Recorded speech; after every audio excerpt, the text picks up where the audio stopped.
A controversial 1950 book declared that our neighbor world was spawned by Jupiter 3,500 years ago and nearly struck Earth twice.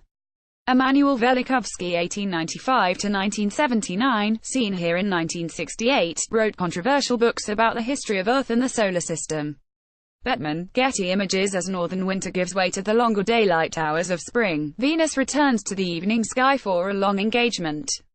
As the chart below shows, the planet doesn't get as dramatically high in the sky as it did back in 2015. But the evening star will remain in view through September. Telescopically, Venus never offers much to see aside from its gradual change in apparent size and an attractive progression of phases. Observers have strained for centuries to glimpse any detail on its cloud-cloaked disk. We sometimes forget that astronomers knew very little about this neighbor world, so like Earth in size and mass, until powerful radar probing and spacecraft visits started to peel back the layers of mystery in the 1960s. The first artificial satellites were still a decade away when, in 1946, Immanuel Velikovsky finished the manuscript for Worlds in Collision, a book that capitalized on our relative ignorance and put forward a theory of solar system formation that goes beyond bizarre. Born in 1895 and a student variously of history, law, biology, and psychoanalysis, Velikovsky maintained that the inner planets only recently assumed the serene, stable orbits they have today. Rather, in his scheme, Venus took the form of a huge rogue comet after being ejected by Jupiter not long before 1500 BC. It then hurtled sunward, sideswiping Earth twice and colliding with Mars before settling into the almost perfectly circular orbit it now occupies. Venus mimics all the phases of the Moon as it circles the Sun inside Earth's orbit, as shown in this near-ultraviolet sequence recorded in 2007. Sean Walker. The basis for all this astounding, historically recent chaos wasn't a detailed computation of orbital motion, but rather Velikovsky's unwavering belief that Old Testament narratives and cosmological myths drawn from China, Central America, India, Assyria, and elsewhere were accounts of real events.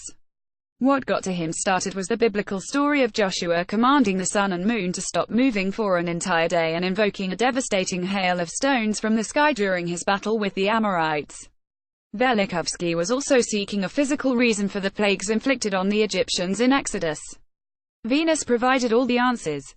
That long tail it trailed after leaving Jupiter had also created all kinds of havoc for Pharaoh as Earth passed through it not once but twice. And although we escaped an outright collision, the proximity of Venus caused Earth's orbit and axial tilt to change, a magnetic reversal, and worldwide floods, hurricanes, and volcanic eruptions, all within recorded history.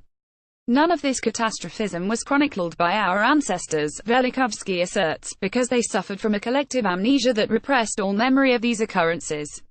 As further proof, he details how Venus is conspicuously absent from various historical tabulations of planets prior to about 2000 BC.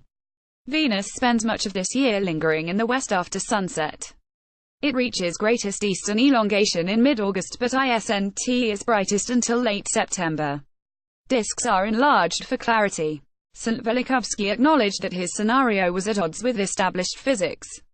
But any inconsistencies weren't due to his myth as fact interpretations. Instead, he pointed to the need for a new approach to celestial mechanics in which electrical forces and magnetism trumped the power of gravity.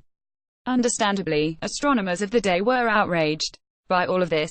It took Velikovsky 4 years to get Worlds in Collision published, finally getting a green light from Macmillan in part because a sympathetic Gordon Atwater, then head of astronomy at New York's American Museum of Natural History, promised to create a show for Hayden Planetarium to depict the book's planetary pinball.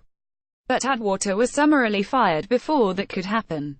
Strenuous objections by Harvard's Harlow Shapley, Cecilia Payne-Gapichkin, and other academics, including a boycott of Macmillan's astronomy textbooks, caused the publisher to jettison this literary hot potato to Doubleday. The book and its author merited a blistering editorial in Sky Telescope. Normally featureless to the eye, Venus revealed subtle atmospheric features when captured in near-infrared light 610 nanometers during its apparition before dawn in mid-2017. Simon Kidd. A curious, believing public. Remarkably, Worlds in Collision became phenomenally popular in the summer of 1950, especially among the New York literati. Advance articles about the forthcoming book in Harper's, Collier's, Reader's Digest, and elsewhere whetted the public's appetite. Once in print, the book rocketed to the top of the New York Times bestseller list and remained a top 10 pick for 5 months. Although pilloried almost universally by professional astronomers, Velikovsky remained a frequent acquaintance of Albert Einstein. More than a decade later, he gained a modicum of support thanks to Princeton physicist Valentine Bagman and Columbia astronomer Lloyd Motz, whose letter in Science December 21, 1962 pointed out Velikovsky's successful predictions that Jupiter was a source of radio energy and that Venus must be very hot. Still, one has to wonder why the outlandish premises of worlds in collision got so much traction in the first place. Science historian Stephen Jay Gould wrote, "The Velikovsky affair raises what is perhaps the most disturbing question about the public impact of science.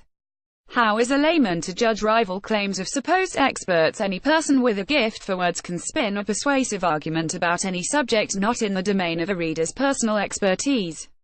Advocate turned critic Leroy Ellenberger notes, more pointedly, the less one knows about science, the more plausible Velikovsky's scenario appears. 6 decades later, worlds in collision is rapidly disappearing in the rearview mirror of history, yet our human penchant for intriguing but outlandish scientific claims remains. This article originally appeared in print in Sky Telescope's March 2018 issue.